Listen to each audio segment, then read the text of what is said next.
మనుష్యుల పోలికగా, విధేయత గల మనిషి పోలికగా ఆయన పుట్టాడు. ప్రియమైన వాళ్ళరా, ఆయన ఈ లోకంలో విధేయత గల మనిషి పోలికగా పుట్టడమే కాకుండా ఇంకొక మాట కూడా చూడండి. ఆ మాట హెబ్రీ పత్రిక 5వ అధ్యాయం 8వ వచనం.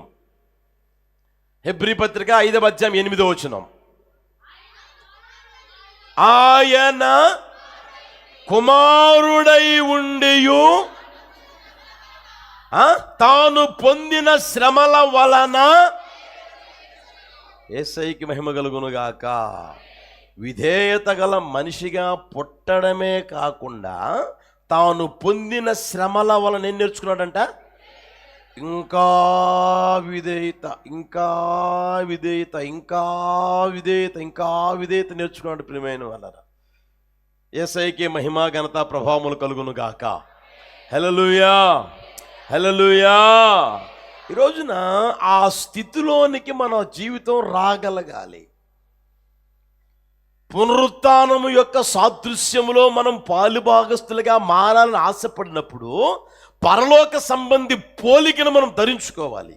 ఆ పరలోక సంబంధి పోలిక మొదటిది అంటే విధేయత గల మనిషి పోలికను ఆయన ధరించుకున్నాడు. ఆ స్థితిలోని ప్రభు మనందరినీ తీసుకుని వచ్చును గాక. హల్లెలూయా. సరే, మన యేసయ్యని గమనిస్తే ఆయన ఎవరు?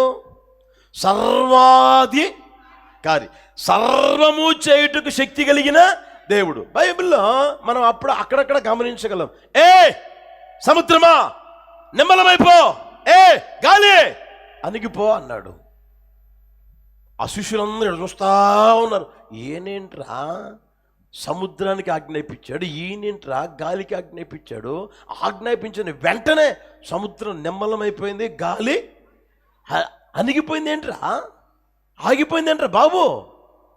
ఈయనెవరు అంటే ఆయనతోనే ఉన్నారు కానీ ఆయన ఎవరో అర్థం కాలేదు, తెలుసుకోలేదు. అంత శక్తి కలిగిన దేవుడు. ప్రియమైన వాళ్ళరా, ఇంకా మీరు బైబిల్లో ఆలోచన చేసుకోగలిగితే ఒక రోజున వాళ్ళు అన్నమాట ఏం తెలుసిన? ఇదేమిటో, ఇది క్రొత్త బోధగా ఉన్నదే, ఈయన అధికారముతో అపవిత్రాత్మలకు ఆజ్ఞాపింపక అవి ఆయనకు లోబడతా ఉన్నాయా? అపవిత్రాత్మలకు ఆజ్ఞాపిస్తా అవి ఈయనకు లోబడుతున్నాయి ఏంటి? అర్థమవుతుందా? అపవిత్రాత్మలకు ఆజ్ఞాపిస్తే లోబడిపోతా ఉన్నాయి. ప్రియమైన వారరా, ఇంకా మనం గమనిస్తే ఏమండి, మార్కు సువార్త మన 4:11 ఆలోచన చేస్తే, అంతటా అపవాది ఆయన విడిచిపోగా ఇదిగో దేవదూతలు వచ్చి ఆయనకు పరిచర్య, అంటే దేవదూతలే వచ్చి ఆయనకి పరిచర్య చేస్తూ ఉన్నాయి. లోకాన్ని నోటి మాటతో కలుగు చేసిన దేవాతి దేవుడు, వాక్యమై ఉన్న దేవుడు, ప్రియమైన వలన సర్వాధికారి, సర్వశక్తి కలిగిన దేవుడు, ఏమండి మహోన్నతుడు, మహాగణుడు, నిత్యమైన నివాసంలో ఏమండి నివాసం చేసే దేవుడు. ప్రియమైన అంత గొప్ప దేవుడు, ఉన్నతమైన స్థితిలో ఉన్న దేవుడు ఈ లోకానికి ఎలా వచ్చాడంటే విధేయత గల మనిషి పోలికగా పుట్టాడు. యేసయ్యకి మహిమ కలుగును గాక. ఏ మనిషి పోలిక అంట? విధేయత లేని కాదు, విధేయత గల మనిషి పోలికగా పుట్టాడు. ఆ పోలిక నిశ్చయముగా ప్రభు మనకు అనుగ్రహించును గాక. హల్లెలూయా. సరే, అంత శక్తి కలిగిన దేవుడు అయి ఉండి, అంత సర్వాధికారి అయి ఉండి ఎవరికి లోబడి ఉన్నారు అని మనం బైబిల్లో ఆలోచన చేస్తే బైబిల్లో ఉన్న మాట ఏం తెలిసిన? మొట్టమొదటిగా ఇంట్లో ఉన్న తల్లిదండ్రులకు లోబడి ఉన్నాడంట. బైబిల్లో లేదా? ఉందా లేదా? 2వ అధ్యాయం 51 చూడండి. లూకాసు వర్తమానం 2:51. అంతటా ఆయన వారితో కూడా బయలుదేరి నజరేతుకు వచ్చి వారికి ఆయన తల్లి ఈ సంగతులన్నిటినీ తన హృదయములో వారి తల్లిదండ్రులకు లోబడినట్టు. ప్రియమైన, ఈ లోకానికి వచ్చేదానికి ఒక తల్లి కావాలి కాబట్టి, ఒక గర్భం కావాలి కనుక ఆయన ఆ గర్భాన్ని పుట్టాడు కనుక ఆ తల్లికి ఆ తండ్రికి ఏం చేశాడంట? లోబడి ఉండెను. హల్లెలూయా. బైబిల్లో ఉన్న మాట ఏం తెలిసిన? పిల్లలారా, మీ ప్రభువునందు మీ తల్లిదండ్రులకు లోబడి ఉండండి, విధేయత గలవారై ఉండండి. తల్లిదండ్రులకు ప్రియమైన వలన ఆయన ఎలాంటి వారు లోబడి ఉన్నాడు? ఆస్తి పరులా, అంతస్తు పరులా, లేకపోతే వాళ్ళకు ఉన్నదంతా ఆయన పేరు మీద రాసిస్తారనే, లేకపోతే ఇంకేదన్నా ఉందనే? వాళ్ళెవరు? మరియా యోసేపు ఎవరు వడ్రంగి పని చెక్క పని చేసుకునే వాళ్ళు ఏమండి కటిక పేదలు. అర్థమవుతుందా? వాళ్ళ ఆస్తి పరులు కాదు, బలవంతులు కాదు, బలగమున్నవారు కాదు, ధనమున్నవారు కాదు. ఏ స్థితిలో ఏ పరిస్థితులైనా మనం గమనిస్తే ఎందుకు ఏమండి లెక్క చెయ్యని స్థితి ఆ కుటుంబం అయినా సరే ఏమండి ఆ తల్లిదండ్రులకి లోబడి జీవిస్తా ఉన్నాడంట. యేసయ్యకి మహిమ కలుగును గాక. హల్లెలూయా. అర్థమవుతున్న ప్రియమైన వాళ్ళరా, కనుక ఏ రోజైనా సరే ఎప్పుడైనా సరే మీ వ్యక్తిగత జీవితాలలో కన్న తల్లిదండ్రులను ఎప్పుడు విస్మరించమాకండి, కన్న తల్లిదండ్రులను తృణీకరించమాకండి. కన్న తల్లిదండ్రులు నోటుకొచ్చినట్టుగా మాట్లాడబడదు. ఒకవేళ చదువు కోనని వారు కావచ్చు, తెలివి లేని వారు కావచ్చు, జ్ఞానం లేని వారు కావచ్చు, ఏ రంగంలో ఇవ్వండి వారు ఆరి తేరని వారు కావచ్చు, వారు నిన్ను కని పెంచి పెద్ద చేసి ఒక స్థితిలోనికి తీసుకొచ్చారు. వారు తిని తినక ఏమంటే వాళ్ళు రూపాయి కూడబెట్టి నిన్ను చదివించి నీకు ఫీజులు కట్టి ఏమంటే నిన్ను ఒక ప్రయోజనకారుడిగా మార్చాలని ఒక ఉద్దేశం కలిగి ఏమంటే ఆ మనసుతో నింపబడి వారు నిన్ను ఈ స్థితిలోనికి తీసుకొచ్చారు. హల్లెలూయా. ఈ రోజున ఈ స్థితిలో ఉండడానికి కారణం ఎవరు? ఆలోచన చేయండి ప్రియమైన వాళ్ళరా. నీ తల్లి నీ తండ్రి లేకపోతే లేదా వదిలేస్తే విడిచిపెడితే నీ బ్రతికేంటి? అర్థమవుతుందా? కనుక ఏ రోజైనా సరే ఎంత వయసు వచ్చినా సరే తల్లే పిల్లవాడు. చెప్పండి, పిల్లవాడు. తండ్రే పిల్లవాడే. కనుక ఏ రోజైనా సరే తల్లిని తండ్రిని విస్మరించమాకండి, త్రోసివేయమాకండి, తోలనాడమాకండి, నోటికొచ్చుడిగా మాట్లాడమాకండి. అర్థమవుతుందా? ఈ రోజున కొంతమంది ఉన్నారు ప్రియమైన వారు, తల్లి అని లెక్కలేదు, తండ్రి అని లెక్క, నోటికొచ్చుడిగా మాట్లాడమే. ఇంకా నేను చెప్పకూడదు, అమ్మా నా బూతులు తిట్టడమే. అర్థమవుతుందా?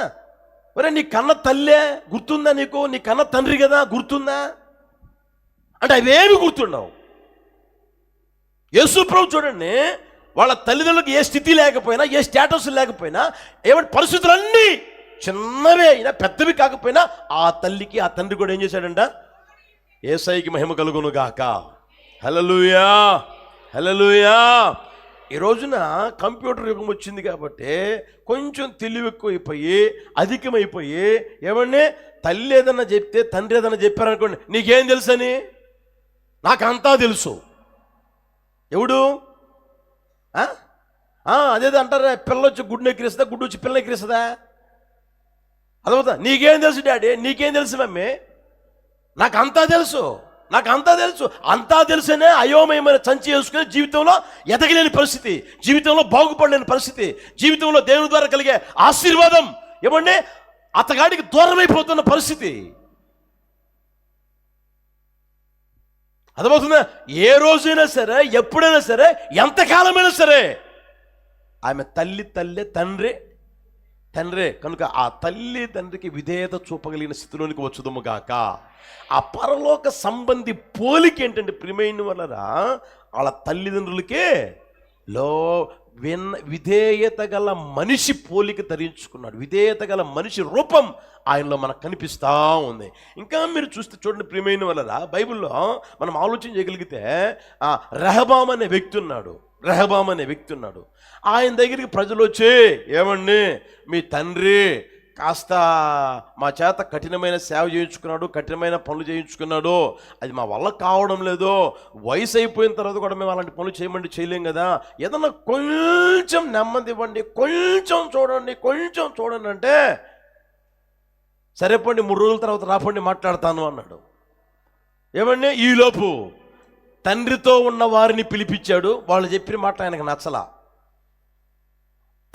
తన తోటి యవనస్తులుంటే వాళ్ళని పిలిపించి మాట్లాడితే వాళ్ళు చెప్పిన ఆలోచన నచ్చి ఆ విధంగా ప్రవర్తించేదానికి తీర్మానం చేస్తే ఆ పెద్దోళ్ళు అంటారు, అయ్యా నా మాటను, ఈ ఒక్కరోజు వాళ్ళకు నువ్వు దాసులుగా మారితే వాళ్ళు బ్రతికినంత కాలం నీకు దాసులుగా ఉంటారు. అర్థమవుతుందా? ఆ మాట చూడండి అక్కడ, రాజుల మొదటి పుస్తకం 12వ అధ్యాయం 7వ వచనం చూడండి. వారు ఈ దినముననే నీవు ఈ జనులకు దాసుడవై వారికి సేవ చేసి మృదువైన మాటలతో వారికి ప్రత్యుత్తరం ఇచ్చిన ఎడలా వారు ఎంతకాలం అంట, ఈయన ఎంతకాలం ఉండాలి, ఈయన ఎంతకాలం తగ్గించుకోవాలి, ఈయన ఎంతకాలం విధేయత కలిగి ఉండాలి. Single day. ఆయన ఈ దినమందు నువ్వు జనుల ఎడల దాసుడుగా, ఈ రోజే, తర్వాత అవసరంలా, ఈ రోజుగా సదాకాలం వాళ్ళకి దాసులు, వాళ్ళు నీకు దాసులుగా ఉంటారంటే ఒప్పుకోకుండా తన రాజ్యాన్ని పోగొట్టుకున్నాడు, తన స్థితిని పోగొట్టుకున్నాడు, అంత సర్వనాశనం చేసుకున్నాడు, తన చేతులారా జీవితాన్ని పాడు చేసుకున్నాడు, తన చేతులారా రాజ్యాన్ని సర్వనాశనం చేసుకున్నాడు. ప్రియమైన వాళ్ళరా, కనుక మన వ్యక్తిగత జీవితంలో ఏమండి ఏ రోజైనా గమనించండి, ఏమండి బాగుపడిన వాళ్ళు ఎవరైనా ఉన్నారా అని కాస్త గమనించండి. దీవించబడిన వారు ఎవరైనా ఉన్నారా అని ఎరగండి. ఆశీర్వదించబడిన వారు ఎవరైనా ఉన్నారా, హెచ్చించబడిన వారు ఎవరైనా ఉన్నారా అని లోకమంతటి మీరు తనివి చూడండి. భూతద్దం పెట్టి వెతకండి. వారి బ్రతికి ఎలా ఉంటుందో తెలిసినా ఎంతగా తగ్గించుకుంటా ఉంటారో, ఎంతగా వినయ విధేయతలతో ఉంటారో. ప్రియమైన వాళ్ళరా, యేసుప్రభు నమ్మిన వారిని చూడండి, యేసుప్రభు నమ్మని వారిని చూడండి. అర్థమవుతుందా? ఎవరైనా చూడండి కావాలంటే. అదేదంటానే, తినేదానికి మెతుకు లేకపోయినా నోరు తెరవండి. ఇక్కడ నిమ్మకాయ నిలబెడతాడంట, సంపంగి నూనె పోస్తాడంట, తినేదానికి గతి ఉంటుంది మనలా. అర్థమవుతుందా? వేసుకున్న బట్టలు చూశారనుకోండి, 12 రంధ్రాలు ఉంటాయి లోపల. వేసుకున్న బట్టలు చూశారనుకోండి, ఏమంటే ఎప్పుడో ఉంటుంది. అర్థమవుతుందా? ఈ వ్యక్తిగత జీవితం ఎలా ఉంటుంది తెలిసినా విధేయత కలిగిన పోలిక ఉండదనమాట. మందిరానికి వస్తూ ఉన్న దేవుని వాక్యాన్ని ఉంటూ ఉన్నా ఏమండి పరలోక సంబంధి ఎట్టివాడో, పరలోక సంబంధులు అలా ఉండాలనే మాటలు అయితే వింటున్నారు. ఆ పోలికలోనికి ఈరోజు రాలేకపోతాను. కనుక దండం పెట్టి చెప్తాను, ఈ ఈస్టర్ రోజున ప్రియమైన వాళ్ళరా, నా దేవుడు మీకు ఆ పోలిక అనుగ్రహించును గాక.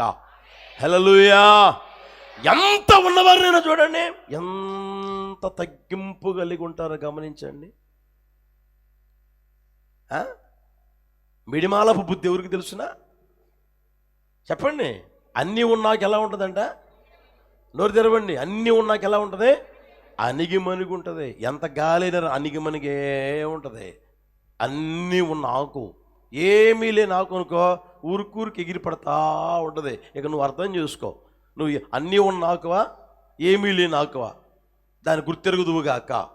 కనుక ప్రియమైన వాళ్ళరా, యేసయ్యని మనం గమనిస్తే ఏమంటే ఆ తల్లిదండ్రులకి ఏమీ లేని స్థితి లేని, ఏమంటే ధనము లేని, ఏమంటే ఒక దరిద్రత బ్రతుకుతున్న ఆ స్థితిలో ఉన్నప్పటికీ వారికి కూడా లోబడే ఉన్నాడు. అప్పుడప్పుడు అంటారు, మీరు ఏం సంపాదించారని. ఎవరు ఆ తల్లిని ఆ తండ్రి మీరేం సంపాదించారని, మా పేరట ఏం కూడబెట్టారని, మాకు ఏమి ఇచ్చారని. ఏమి ఇవ్వాల్సిన అవసరం లేదు, బతికిచ్చారా. నేను కనీ నిన్ను పెంచి పెద్ద చేసి ఈరోజు నీ కాళ్ళ మీద నువ్వు నిలబడేటట్లుగా చేశారు. అర్థమవుతుందా? దానికైనా నీ జీవితం ఎలా ఉండాలంట చెప్పండి. లోబడి బ్రతుకుండాలి. లోబడి జీవించగలిగే ఆ మనిషి పోలిక యేసు నామములో అడుగుపెట్టే వారందరికీ ప్రభు అనుగ్రహించునుగాక. మీరు ఇంకా చూస్తే మత్తయి సువార్త 3వ అధ్యాయం 11వ వచనం చూడండి. మత్తయి సువార్త 3వ అధ్యాయం 11వ వచనం. మారు మనసు నిమిత్తం నేను నీళ్ళలో మీకు బాప్తిసం ఇచ్చుచున్నాను, అయితే నా వెనక వచ్చువాడు నాకంటే శక్తిమంతుడు, ఆయన చెప్పులు మోయుటకైనా నేను పాత్రును కాను, ఆయన పరిశుద్ధాత్మలోను అగ్నిలోను మీకు బాప్తిసం ఇచ్చును. 14వ వచనం చూడండి. అందుకు యోహాను, నేను నీ చేత బాప్తిసం పొందవలసిన వాడనై ఉండగా నీవు నా యొద్దకు వచ్చుచున్నావా అని ఆయన నివారింపజూసిన గాని యేసు ఇప్పటికి కానిమ్ము నీతి యావత్తు ఈలాగు నెరవేర్చుట మనకు. హల్లెలూయా. ఆ సంభవం మనందరికీ బాగా పరిచయం. యోహాను యేసయ్య మధ్యలో జరిగిన సంభవం. యేసయ్యని గురించి యోహాను చెప్తా ఉన్నాడు, నా వెనక ఒకడు వస్తాడు, ఆ వచ్చేవాడు శక్తిమంతుడు, ఆయన చెప్పులో మోగిటకైనా నేను పాత్రుణ్ణి కాదు అన్నాడు. యేసు ప్రభు వచ్చిన తర్వాత నాకు బాప్తిసం ఏంటయ్యా, నేను నీ దగ్గర బాప్తిసం పొందవలసిన వాడిని ఉండగా నీవు నా దగ్గరికి వచ్చి బాప్తిసం పొందడం ఏంటి? ఇలాగు ఇప్పటికి కానిమ్ము నీతి యావత్తు ఇలాగు నెరవేర్చుట మనకు తగి ఉన్నది. ఆ యోహాను స్థితిని మనం గమనిస్తే, మీరు గమనించిన ప్రియమైన వల్లరా, ఆయన స్థితి ఏంటి? అడవిలో తిరుగుతూ ఉంటాడు. తర్వాత అంత తేనె దొరికితే తింటా ఉంటాడు, మిడతలు దొరికితే తింటా ఉంటాడు. సరే, శుభ్రమైన బట్ట ఏమైనా ఉందా? శుభ్రమైన స్థితి ఏమైనా ఉందా? మొలకు తోలు దట్టి కట్టుకొని అలా బ్రతుకుతా ఉన్నాడు. అంటే పూర్తిగా డ్రెస్ కూడా లేదు ఆయనకి. అర్థమవుతుందా? అలాంటి పరిస్థితుల్లో నడిపించబడుతూ ఉన్న ఆ యోహాను అంటే ఆ దైవజనుడికి ఎంతగా లోబడ్డాడు చూడండి ప్రభు యేసయ్య. మరి యేసయ్య స్థితి ఏంటి? ఆయన దేవుని కుమారుడై ఉండి దేవునితో కూడా ఉండు విడిచిపెట్టకూడని భాగ్యమని ఎంచుకొని విధేయత గల మనిషి పోలికగా పుట్టాడు. యేసయ్యకి మహిమ కలుగునుగాక. విధేయత గల మనిషి పోలికను ఆయన ధరించుకున్నాడు. ప్రియమైన వాళ్ళరా, ఆ స్థితిలోని ప్రభు మనందరినీ తీసుకుని వచ్చునుగాక. పేతురు మొదటి పత్రిక 2వ అధ్యాయం 23వ వచనం చూడండి. పేతురు మొదటి పత్రిక 2వ అధ్యాయం 23వ వచనం. ఆయన దూషింపబడియో బదులు దూషింపలేదు, ఆయన శ్రమ పెట్టబడియో బెదిరింపక న్యాయముగా తీర్పు తీర్చు లోబడ్డాడంట. న్యాయంగా తీర్పు తీర్చే దేవునికి అప్పగించుకున్నాడంట. ఈ లోకములో ఇప్పుడు ఆయన ఎవరి ముందు నిలబడ్డాడంటే అన్యాయంగా తీర్పు తీర్చే వారి ముందు నిలబడ్డాడు. అన్యాయంగా తీర్పు తీర్చే వారి ముందు నిలబడితే ఏమండి, వాళ్ళు అనరాని మాటలు అంటా ఉన్నారు, నోటికి వచ్చేట్టుగా మాట్లాడుతూ ఉన్నాడు. చూడండి అన్నమాట, దూషింపబడియు అంటే దూషింపబడతా ఉన్నాడు యేసయ్య. ఆ తర్వాత మీరు చూస్తే శ్రమ పెట్టబడియు, ఆయన శ్రమ పెడతా ఉన్నారు, ఆయన దూషిస్తూ ఉన్నారు, అయినా సరే లోబడే ఉన్నాడు. యేసయ్యకి మహిమ కలుగును గాక. కనుక ప్రియమైన వాళ్ళదా, యేసయ్య పునరుత్థానుడు కాక మునిపే ఆయనలో ఉన్న పోలిక మనం చూస్తే ప్రియమైన వాళ్ళరా, విధేయత గల మనిషి పోలిక ఆయన ధరించుకున్నాడు. మనమందరం ఈ పునరుత్థాన దినాన విధేయత గల మనిషి పోలిక ధరించుకుందుము గాక. ఇక మీదట ఏ మాత్రం అహంకారము గర్వం మనలో కనిపించకుండును గాక. హల్లెలూయా. రెండో మాట చెప్తాను చూడండి. రోమాపత్రిక 8వ అధ్యాయం 3వ వచనం చదవండి. రోమాపత్రిక 8వ అధ్యాయం 3వ వచనం అందరూ చదవండి. అందరూ బాల్కనీ మీద అందరూ. శరీరం అనుసరింపక ఆత్మను అనుసరించే నడుచుకొని మన యందు ధర్మశాస్త్ర సంబంధమైన నీతి విధి నెరవేర్చబడవలనని పాప పరిహారము నిమిత్తము దేవుడు తన సొంత కుమారుని పాప శరీర ఆకారముతో పంపి ఆయన శరీరమందు పాపమునకు ఏ ఆకారం అంట, ఏ పోలిక? గట్టిగా చెప్పండి. మొదటిదేం పోలిక? విధేయత గల మనిషి పోలిక. రెండవది ప్రియమైన వాళ్ళరా చూడండి, పాప శరీర పోలికను ధరించుకున్నాడు ఆయన. ఆయన పాపి కాదు, ఆయనలో పాపము లేదు, ఆయన పాపము చేయలేదు. ఒకరోజు సవాలు చేశాడు, నాలో పాపం ఉన్నదని ఎవడైనా నిరూపించగా ప్రపంచానికి సవాలు చేశాడు. ప్రియమైన వాళ్ళరా, అర్థమవుతుందా? పాపము లేని పాపము ఎరుగని ఆ గొప్ప దేవాతి దేవుడు ఈ లోకానికి వచ్చినప్పుడంట తండ్రి ఏ పోలికతో పంపాడంటే పాప శరీర పోలికతో, పాప శరీర ఆకారముతో ఆయన ఈ లోకానికి పంపాడు. పాప శరీర పోలికని ఆయన ధరించుకున్నాడు. ప్రియమైన వాళ్ళరా, యేసయ్యకి మహిమ కలుగును గాక. హల్లెలూయా. ఈ మాట కొంచెం మీకు అర్థం కావాలంటే ఒక వాక్యం చూపిస్తాను చూడండి. యోహాను సువార్తమానం 1వ అధ్యాయం 29వ వచనం. యోహాను సువార్తమానం 1వ అధ్యాయం 29వ వచనం.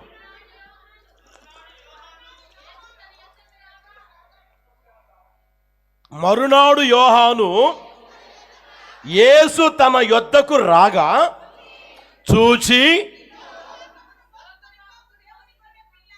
ఇదిగో లోక పాపమును మోసుకొని పోవు. అందరూ ఆ మాట గట్టిగా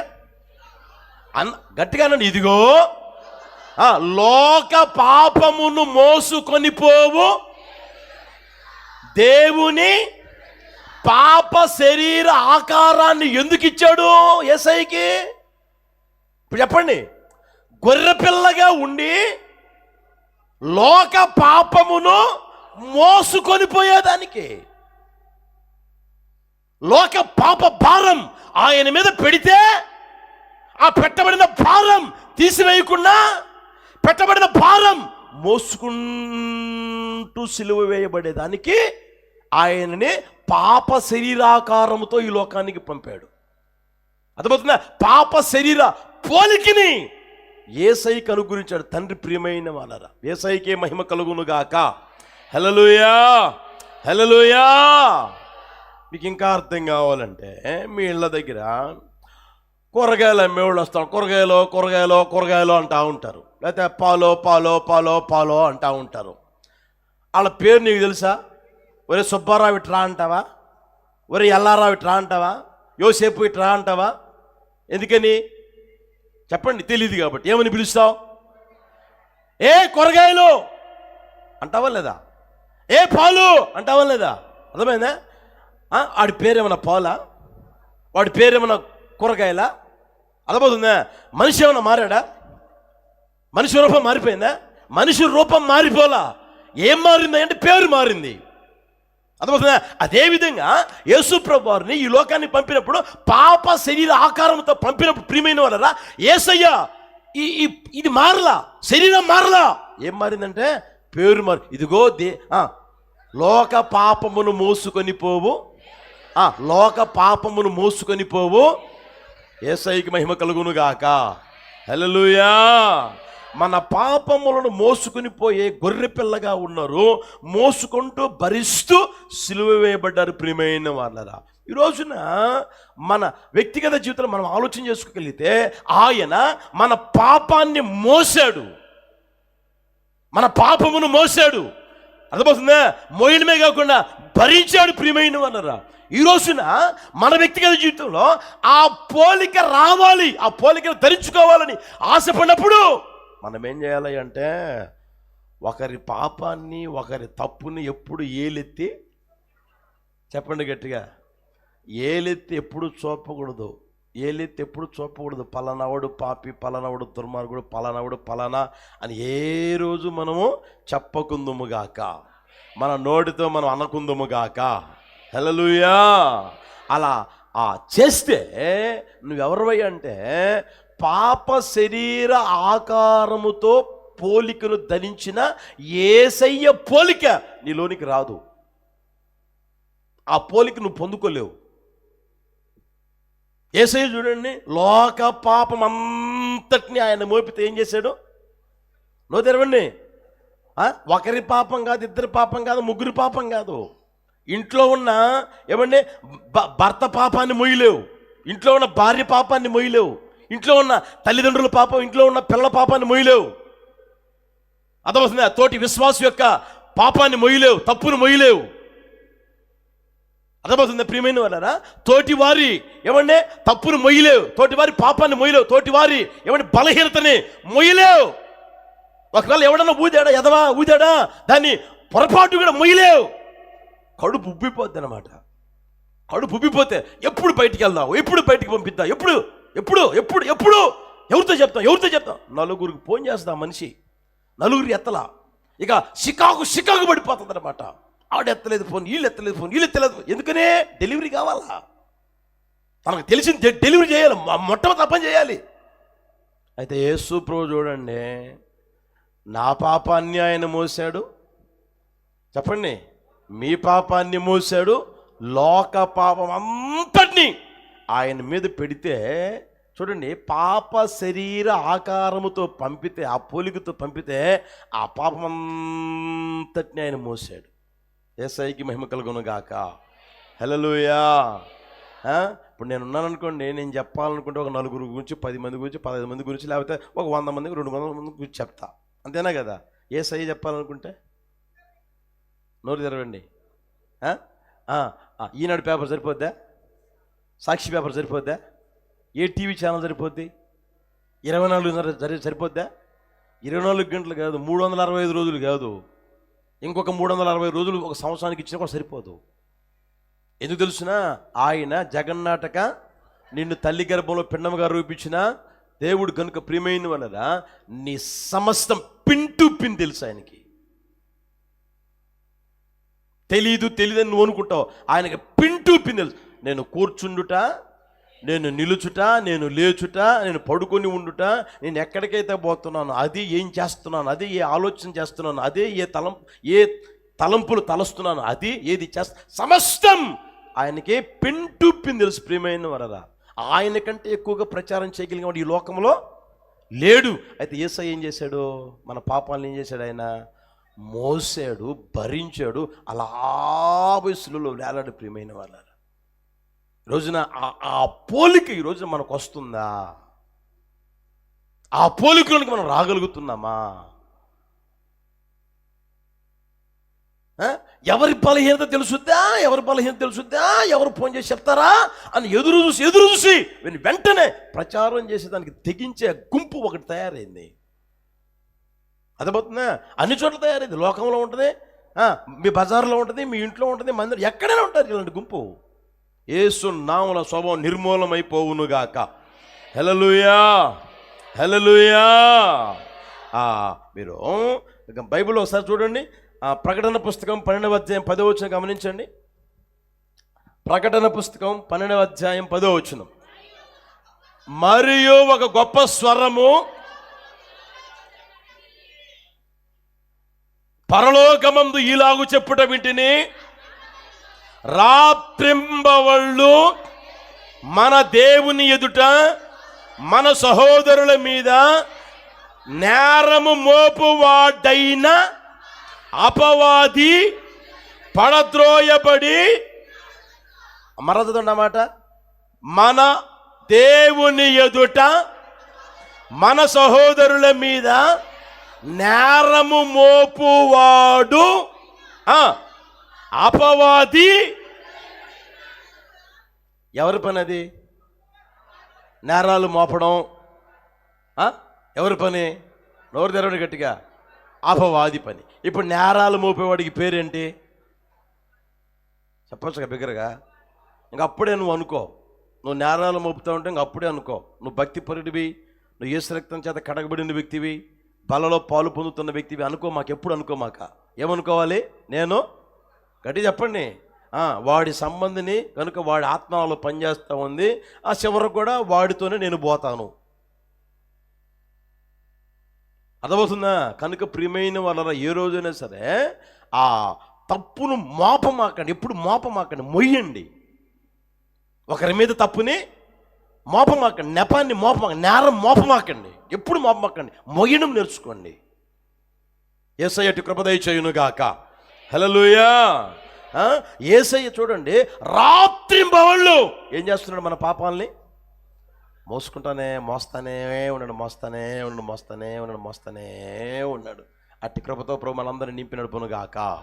బైబిల్లో మనం ఆలోచన చేస్తే, మన ఆది దంపతులను చూస్తే, దేవుడు ఆదాము అవ్వల్ని సృష్టించి అక్కడ పెట్టి బతకండ్రా బాబు అని అంటే, ఈమెం చేసింది? అలా పోయి తిరిగి పప్పులో కాలేసింది.